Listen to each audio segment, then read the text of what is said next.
This is the K953 Sports Show podcast, brought to you by the Fan Zone in Wilmer's Candy Mall.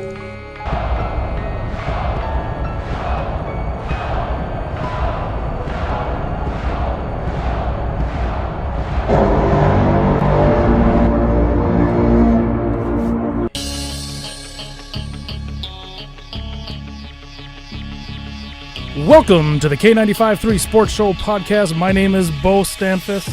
As usual, please take, when you listen, if you like what you hear, hit the subscribe button. If you're on your cell phone, hit the bell next to it, and that'll give you a push notification every time the new episode comes out every Wednesday. Thank you to the Fan Zone for being our title sponsor. We appreciate that. Please stop in at the Fan Zone in the Candy Mall and buy some Viking stuff, some Wild stuff, some Timberwolves stuff, some Twins, whatever they have in there. Just go show them that you support the sports show. Also, as many of you are probably tuning in for the first time, we do have the Zylstra interview coming up later in the show. But please, listen to the whole thing. Listen to what we have to say. See what you like. See if you like it. Hear how you can participate in the show in future episodes and stuff like that. You know, we want this to be a success, and I want this to be a community-based podcast where anybody can come off the street and be part of the sports show and talk sports with me. Speaking of how you can participate, starting next week, we will be starting a contest where I will be giving away a pair of tickets to the Gophers men's basketball game. It will be a Big Ten game, and over the next 4 weeks, I will be giving out a keyword sometime during the program, and you will have to email me at k953sportshow@gmail.com for a chance to win. And you must have all 4 words, not 1, not 2, not 3, all 4 words for your chance to win a pair of Gophers men's basketball tickets to one of their Big Ten games. As usual, email me your Mount Rushmores also, k953sportshow@gmail.com.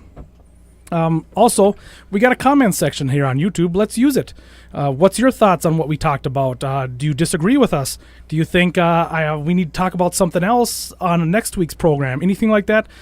Please use those comments and give your thoughts, and I'll kind of go back and forth with you, and we'll have a little fun with that. So while we're here now, we'll go ahead and introduce who we've got. I've got DJ, my brother-in-law, is in for this week again. How are you doing tonight, DJ? I'm doing good. All right, awesome. Good to see you. And for the first time, I have a friend of mine, Josh Swift, is joining us. How are you tonight, Josh? I'm doing really good. Enjoy being here. Awesome, man. I'm glad you could make it. So let's just jump right in to the Jets-Vikings game. We'll go ahead and start with MVP, and we'll start with you, DJ. After watching the game, who would you say is the MVP of the game? I probably would say Adam Thielen. He's just been consistent this whole year. So yeah, it's hard to disagree with Thielen. I mean, it's we'll be talking about him here in a few minutes, so we'll go deeper into that. So you believe Thielen was the MVP for the game? Yes, sir. And what about you, Josh? Where did you put for the MVP? I agree that Thielen is a great choice. Mm-hmm. My MVP actually, personally, would be Murray, stepping in for Cook, getting 2 touchdowns, 69 yards, 2 catches for 14 yards. Mm-hmm. I think that's extremely good for someone coming in, and taking over for Cook, who should be our number 1 running back, somebody that is actually, we have high hopes on him. He got hurt last year with the ACL and the MCL, and this year he's coming back. We're hoping, I have high hopes for him. In fact, I drafted him on my fantasy team, and thankfully I do have Murray on my backup. There we go. I decided to, play him this week, and I'm thankful I played him. But I think he is our MVP. Now, I love Thielen. I love what he did. 9 for 110 yards, 1 touchdown. Yep. He's tied the most consecutive 100-yard games this year, 7. Yep. And we have a chance, or he has a chance, to break that this coming Sunday. Great. Obviously, Cousins, he's our quarterback. Yep. We want him to do what he did this weekend. But my MVP of the weekend is Murray. I like them. Both of them are good options. I took kind of a cheap way. I didn't pick a player. Pick the defensive line again. I picked the defense, and just as a whole, we held the Jets offense to only 192 yards passing, which was below their their yearly average, and we cut their rushing average in half. They were averaging 140 yards. We kept them to 71. And that is huge. Plus the 3 sacks, the 4 turnovers, not only the fumble, but the taking advantage of a rookie quarterback. That's what good defenses do. Holton Hill. What about Holton Hill when he That was a came nice in? interception. Yeah, Yep. definitely. I couldn't believe Xavier it. Rhodes goes down. Next play they throw. Yeah, right to him. And Intercepted. and on that play, people were like, oh, he overthrew him. But he kind of had to because Kendricks was in between. Yep. And so he had to get it over Kendricks. Right. And there you go. There's the difference between, Drew Brees, who probably wouldn't have thrown that pass, or maybe have had Right. the right talent or touch to get it over Kendricks into the wide receiver's hands. But instead he sailed it, boom, right into Holton Hills. Yep. So, A little bit of that could have been with the wind, too. Nothing to take away from Hill, but the wind took a lot of those balls away. Yep. It could go to defensive mind of Coach Zimmer, too, knowing that Xavier went out. Yep. He thinks that they're going to throw right to Hill They were side ready. at that So place they, and so they put intercept that ball. Kendricks over there underneath to help out. Yep. Yep, exactly. Yep. So that's who I've got as my MVP. All 3 are great. When you win, they all can be MVPs in a way. You know what I mean? So Yep, exactly. so it's good. So as we said, going into Thielen. Yeah, as you mentioned, Josh, 9 catches, 110 yards. On the season, he averages 9.5, so he was right there. And he Absolutely. averages 117 yards. Yep. So he was right. Consistency is so nice to see, and something we haven't had for wide receivers, since Moss's time. I know. Yep. It's been so nice having that in there. So, I'm waiting to see when defenses are finally going to just try to lock him down. It seems like they always go after Diggs to hold him, and they're like, oh, well, we'll let this little white boy beat us. Well, that's your problem. You're letting him beat you, and he will. Right. Or is he just that talented? I believe he is that talented. I believe, he reminds me of these other receivers out there that are small, and he's not that small, but can run their routes to the crisp. Yep. That the quarterbacks want to see their receiver running that route. He's going to throw the ball. Turns on a dime. It's on there. The quarterback doesn't even have to think about it. He's going to throw the ball right here, and he expects his receiver to be there. And he is one of those receivers that reminds me of Edelman, of these. I've compared him to Carter. Carter. Hands. Wes Welker. Keenan Allen. Yep. These Keenan Allen, guys that's a can good one. run these routes and catch these balls and do it. And those kind of receivers are almost unstoppable if you look at it. Yep. So that's why they haven't shut him down, in my opinion. And I don't think they're going to shut him down. I think he's going to break this most consecutive 100-yard games in Week 8 against Drew Brees, against their defense that is actually not very good. Yeah, not very Talk good about at all. defense that doesn't look like last year. The Saints, Exactly. No. just a shadow of what they were last year. It'll be interesting. It'll be interesting to see if Marshawn Lattimore will be on Thielen rather than Diggs this weekend. Yeah, it'll be interesting to see what the actual alignment is, if they're just going to have somebody following them around, or if they're going to kind of stay relatively, just whoever lines up across them. It will be interesting to see that. Now we'll get into probably my real concern from the game on Sunday for me, play calling in the first half. I still, it almost feels like we just kind of have offensive play calling. Let me be specific about that. It seems like we start off so slow offensively sometimes. The game was, we were only up by a little bit at halftime, and then luckily we had those turnovers that really helped turn it around, but it was a very slow start against a bad team. Yep. And it just seems the play calls, it seems like it's obvious when we're running the ball, and it's obvious when we're passing the ball. And I think what hurts us is that we don't tend to run the ball very well when we're in the shotgun position. And that I feel is the big difference. So it feels like every time we run the ball, the quarterback has to be under center, and we have to have, they'll have usually the wide receiver will be on the outside, and he'll motion in right next to the tight end, like standing like right behind him. Yeah, and it's like, oh, here's a running play. Yeah. it's to me it feels like it's a little too obvious.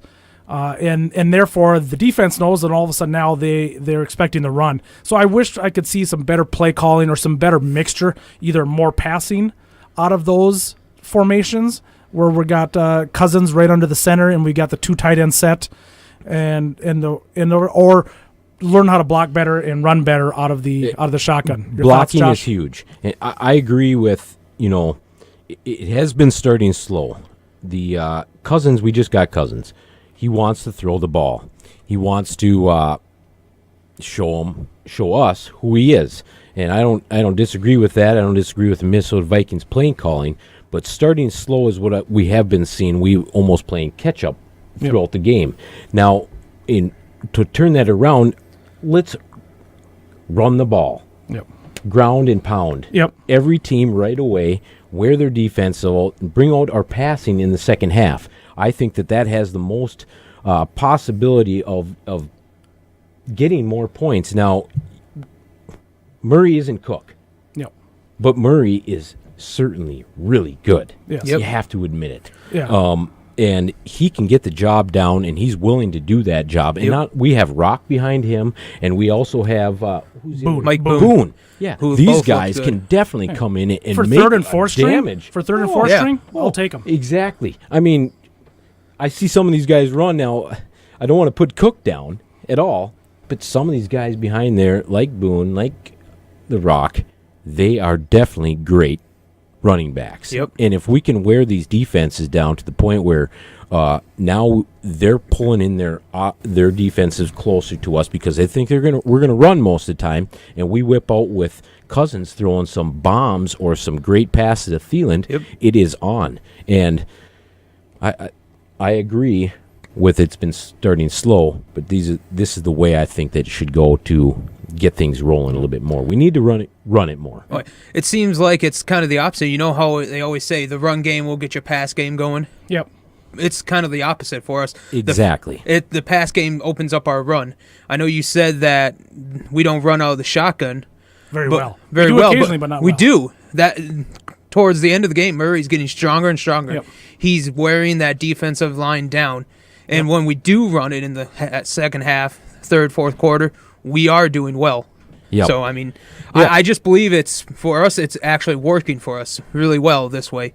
I do agree with some of those bubble screens where Diggs, I'm so sick of those bubble screens. we can get rid of those. I mean, or just run it one every two games. It's like, oh boy, I wonder what they're going to do. And I mentioned, too, that one where he starts way over on one side and he motions behind and then they hike and I just pray that one of these days that I hope this is just the longest setup to a trick play ever. Because the Minnesota special. Because it's got to be something. Cause, toss to this guy, toss to that guy. Yeah, something. Because it's obvious they're going to go to him, and it's going to gain 1 to 2 yards if we're lucky. Yep. It's just I hate that play. Yeah, occasionally Diggs will get a good first down out of it, but it's far and too from. Yeah, it's just too inconsistent, and I'd rather, if we're going to only get 1 yard on a pass play, then just hand it off to Murray and hope he can fall forward for 2. Exactly. Right. You know what I mean? Exactly. That's how I take a pull look at it. trick plays out when you're have supposed the to be trick plays. Yes, exactly. Don't make it too obvious. Yes, exactly. So I think I'll be interested to continue watching how the play calling goes over the upcoming weeks. Let's get into injuries, which has just all of a sudden now been decimating us. I mean, yes, it's almost like only Pro Bowlers can get injured on our team. I mean, we can't have Tom Johnson, Anthony Barr. Yeah, we can't have Tom Rhodes. Johnson. Come on. Yeah, exactly. Last game with Barr and Rhodes, just brutal. And so far this Even week, our left guard. Yeah. Mike Remmer's going down. Compton. Compton. Yeah, Compton. Oh, there Tom. Yeah. So with Barr, it's hamstring, and Zimmer's been tight-lipped. It's still early in the week. We're doing, of course, this Tuesday night, so hopefully Wednesday, Thursday we'll hear more. But he's pretty quiet about the Barr situation. He's been a little more open, saying he's not worried about Rhodes' ankle. I am, just because it's an ankle, and you're a defensive back. And he looked hurt. Oh yeah, he looked like it was a high ankle. Exactly. He couldn't even walk on that off the field. Yep. As somebody who has sprained his ankle more times than he can count playing sports and basketball and stuff like that, if you can't put any weight on your foot like that right away, it's bad. It's bad. I mean, at least the adrenaline would get you to limp off the field, and he could barely even put anything on it. So I'm not going to lie, I'm worried he'll be gone for at least 2 weeks. And maybe not even back until after the bye. Bring us Holton Hill, Mr. Hollywood. You got this. He showed what he has. We have depth in our going against in our Breeze. Going against defense. Breeze, Michael Thomas. I know. I mean, Ted Ginn. Then who's- losing Hughes last Hughes, week. Boy. I mean, yeah, it's It'll be interesting. I mean, to see how Zimmer plays. I mean, is Sendeo going to be back this week? I haven't heard. Yeah, that's Because another if one he's in, we can play that 3 safety look, and it'll help out a little bit. With yeah, the I think corners. we'll definitely be a lot more the 3 safety, the 3 safety look, Yep. especially with Bargon too. That's another one. Oh, Yep. Bargon, and going against Breeze, we're going to have to. yeah, it's They- going to be 3 safeties on the field all Obviously, game. I think.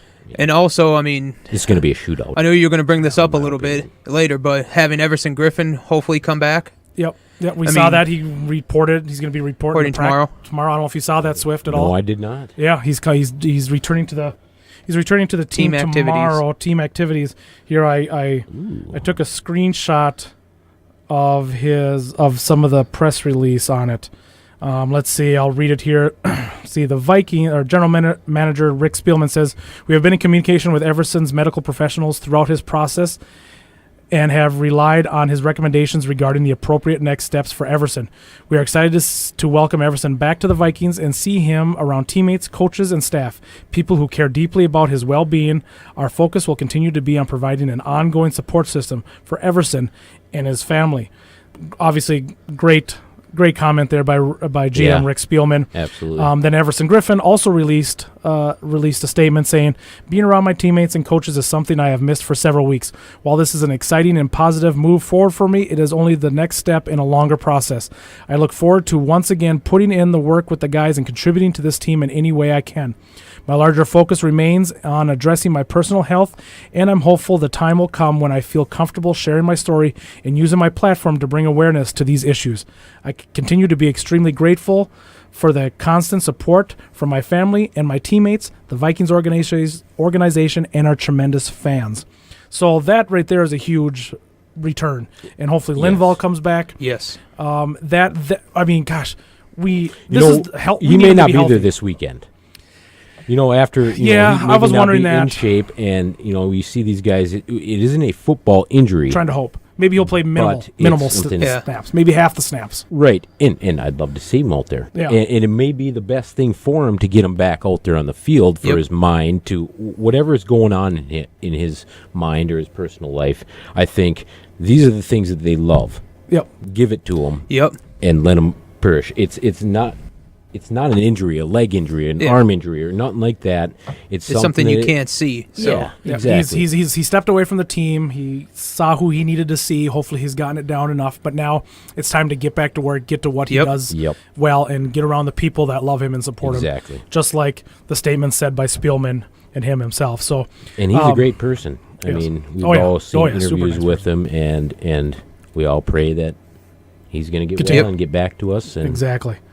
And so we go ahead and go into that'll kind of wrap up the injuries. It'll be interesting to see how it goes throughout. Obviously, with the offensive line, with Compton, Isadora came in for him, and he's okay. But and Compton's okay. So we're trading an okay player for an okay player.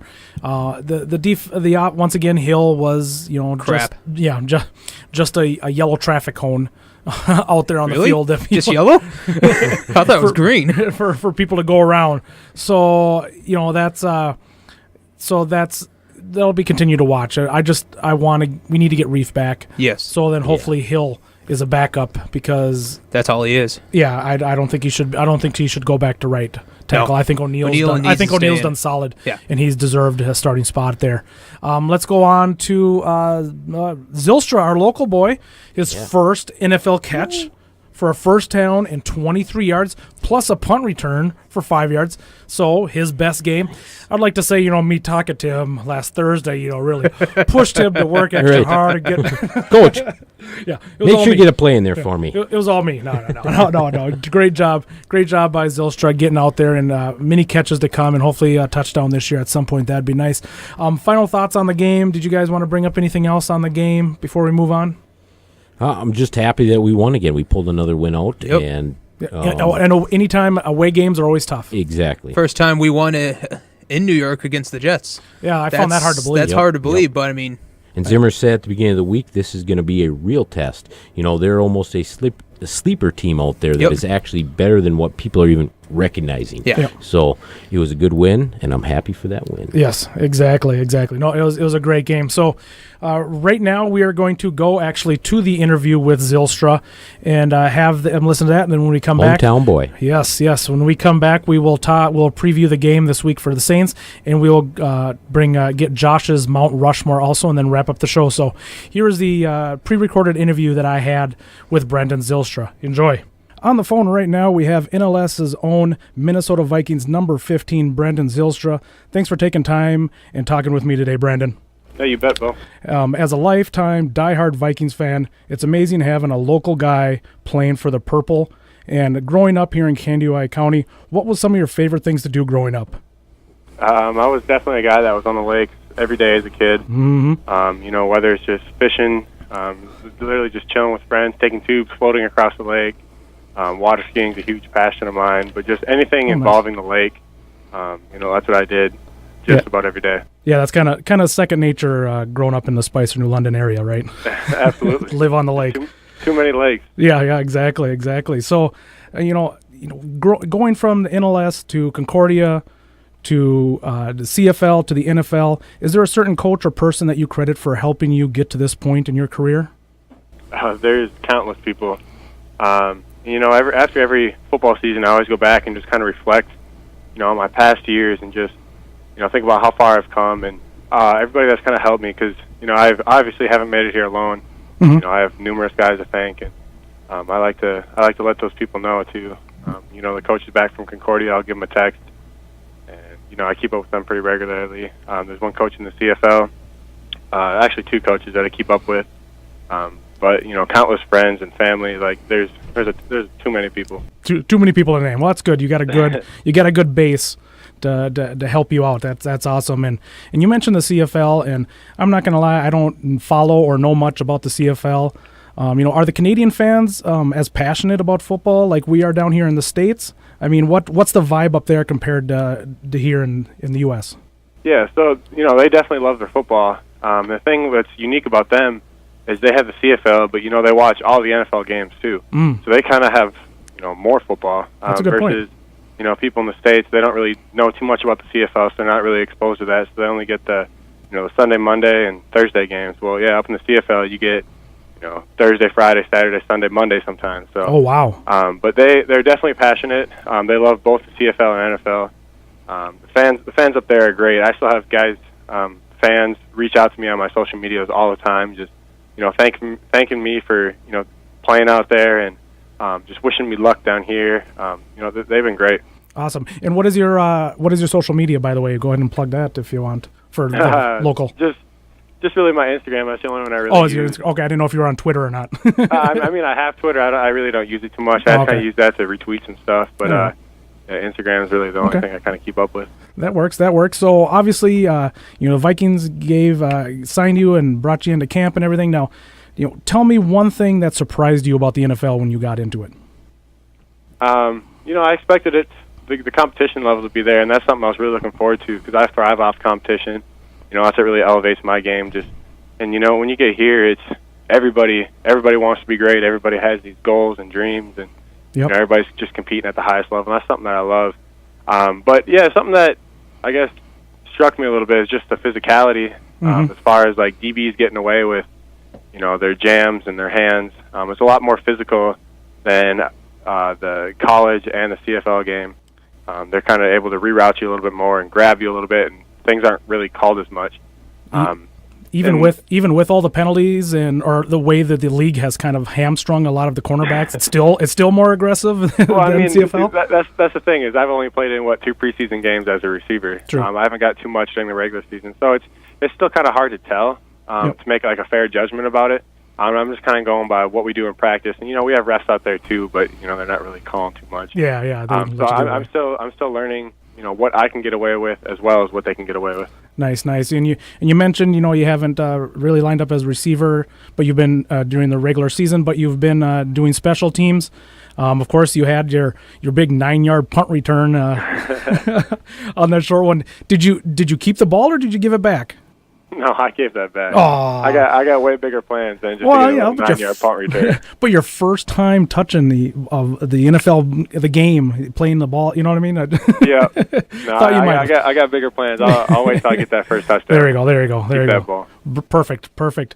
And, with the craziness of the NFL schedule, you've got the meetings, you got practice, lifting, talking with rubes like me. What do you enjoy doing during your downtime? Honestly, I just like to. There will be times during the week. I'm going from 6 a.m. to 6 p.m. So when I get home, I just like to honestly just like sit down and just do nothing for a little bit. Really just relax. Because you don't get too much free time. Yeah. But if like on our bye week or something like that, I'm a big bowler. I always take my youngest brother Jaden bowling. Whenever I go home, I always do that. I haven't been doing that too much up here. Yeah. But that's something I like to do in the pastime. Okay, nice. Were you ever a big Madden player at all growing up? I was never too much into video games in general. I always spent my time outside. Okay, nice. Yeah. Nice. I was going to ask you if you've played yourself in Madden yet. That'd be like I haven't, but I've had some friends tell me that they've used me and got me a little bit better. So. Yeah. That would have been one of the first things I would have done if I go in there and that would have been that definitely would have been one of the first things I would have done. But I've been doing this podcast now for just under 2 months. And I appreciate you joining me and everything. And since the beginning of the podcast, every new person that I bring on the podcast, I ask them one question, and I would love to get your input on it. I ask each person who they would put on their Vikings Mount Rushmore of Vikings players. Mount Rushmore. So yes, we're talking four people that are the best in the Vikings history. Not my favorite. However you want to do it. I have people who do their favorites. I have people who are only pick players that were around when they've been alive. However you want. It's your Mount Rushmore. You put 4 Vikings players on there. Who do you got? Okay. Well, number 1 is Randy Moss, hands down. That's why I'm a receiver today. I grew up watching him and idolizing him. Yes. 2, I'm going to go the guy that was throwing him all those long ball touchdowns, and Dante Culpepper. Ooh, Dante. Because I just love watching him, how he dropped back. You see him drop his shoulder, and you knew it was going 70 yards down the field to Randy Moss, and that's something I always look forward to on Sundays. Got goosebumps when you said that. Exactly. I want to put those two together. Another running back that I grew up watching, and I always thought he was so underrated, and it always made me mad that he didn't get enough love out there in the media and stuff, was Robert Smith. Mm-hmm. And the fact that he gave up football so early. When I always felt like, and that always kind of made me mad too, because I know that he had so much left in him, but I don't know the whole backstory behind it. But he was somebody that I loved watching. Robert Smith. Yes. Then your 4th. My 4th. Yes. My 4th is actually 2 people, but they're together as one. It's the Williams Wall, Pat and Kevin Williams. Yes. Just because they go 1 and 2 hand in hand. So I'll accept it. Yeah, no, that's a great list. You mentioned Moss, of course. Yes, I 100% agree with you. I had Moss also on it. I had Moss, Carter, Tarkington, and Page. That's what I did. Even though I was born in 1980 and I never saw Tarkington and Page play, I gave. But their greatness. Yeah, exactly. I have eyes and I've seen video. Well, I'm putting Marcus Sherrill as my honorary mention. There you go. He's the crazy horse that's down the road from from Mount Rushmore. So. Yeah, no, I do too, man. He's a gamer, and I've always enjoyed watching him play. And yeah, great job, with Moss. When him going into the Hall of Fame this year, there was all the highlights of him all over Facebook and all over social media, and I just rewatched them. I rewatched it probably dozens of times, and I'm right there with you. And I had forgotten how beautiful and graceful and great everything was. And just how dominant he was, and he could take control of a game, and he exploited his confidence. He wasn't afraid to show it and tell people about it, and that's just something I respected from him so much. He wouldn't back down to anybody. He wasn't afraid of any kind of challenge. Yeah, and now he's on ESPN, and I didn't see him going to that direction, but he's doing great with it. Yeah, he is. He is actually one of my favorites to listen to, and I respect his opinion. But I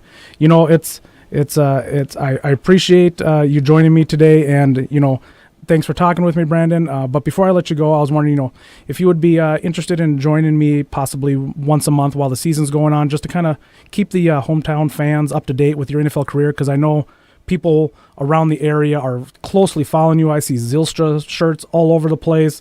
I hear people talking about it, people that aren't even football fans talking about you. Is that something you might be interested in doing and kind of helping out with the local fans listening? Yeah, I got no problem with that. Awesome, man. Well, I will let you go because it sounds like you got to get going to some meetings. So I'll let you go, and thank you so much again for meeting me and talking with me, Brandon, and I look forward to future conversations. Hey, you bet, Beau. Hey, thanks, Brandon. Have a great game this Sunday. All right, thank you. Thank you. All right, well, welcome back, guys. After that was a great interview from Zylstra. I'm happy to hear that he is going to, we're going to try to get him on once a month. I'm going to try to get him in studio at some point. Hopefully I can get lucky and get him in on our bye week. That would be nice. Otherwise, he will be calling in monthly, hopefully. So that'll be a great thing to do throughout the season, is to just kind of keep touch with him, and so our local fans can continue to keep up with him and listen to what he has to say, and hear how his journey is going as an NFL player, and as, more importantly, a Viking player. Exactly. Which is awesome. And so, we'll go ahead and go into the game for Sunday. What will need to happen for the Vikings to win? I'll get your guys' answers here first. My only answer is get healthy. Get healthy. Yep. Agree. Yeah, definitely get healthy. Another thing we need to do is put pressure on Drew Brees. Yes. We all know what we're facing. That has to do with that and getting healthy. Linval, and if Griffin comes back and plays even part of the game. That's true. And we're not just facing Drew Brees. We're facing Kamara, Ingram, Thomas. Yep. I believe, definitely got to get off after them. And we need to keep up with them, because anytime Drew Brees gets the ball in his hand, he could score a touchdown. And so we need to keep up with that. We're at home. And that helps. It does help. It does. Yep. So.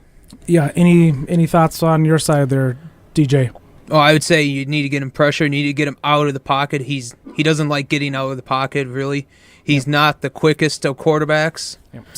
Surround him, yes. Get pressure on him. He's a short quarterback. So, hands up. Hands up is right. Hands up. There you go, Ralph. Yeah. Hands up. Yeah. Our weekly shout out to my dad for hating how we never put our hands up, because once again we had tons of batted down passes again this week. You chop block those people. They did like 3 in a row, didn't they? Yeah. Oh God, it was ridiculous. Yeah. He's got so many this year. You got to get those linemen to get their hands down. Yep. Chop block them. Do whatever you want. Just get their hands down. Yeah, exactly. Now for what needs to happen for the Saints to win, definitely I think they got to turn us over. They have to stop our offense. Their defense has got to step up. Their defense has been a shell of themselves since last year. Since they let the Minneapolis Miracle go, it was almost kind of like that just kind of undid their defense. I feel like this might be a payback game, though, for them. It might be. We cannot sleep on that. No. What they went through last year, and now what we're going into this year, you have to know that that's right there in all their minds, especially Breeze's mind. Yep. He's like, this is not going to happen. And you know what? I'm going to do it in Minnesota. Just like what happened last year. Yeah. They need to. Yeah, they definitely need to. Anything?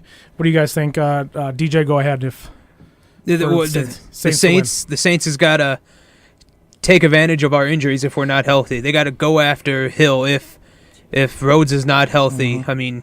Go after, run Ingram into us. Screen pass. Not there again. You got to run Ingram. You got to get him in. He is an important part of that offense. Use Kamara as a screen, as a pass back, like they did with Darren Sproles, Reggie Bush for so many years. Yep. You got to do it that way. That's what gave him success last year, and that's what's going to give him the success this year. Yep, I agree.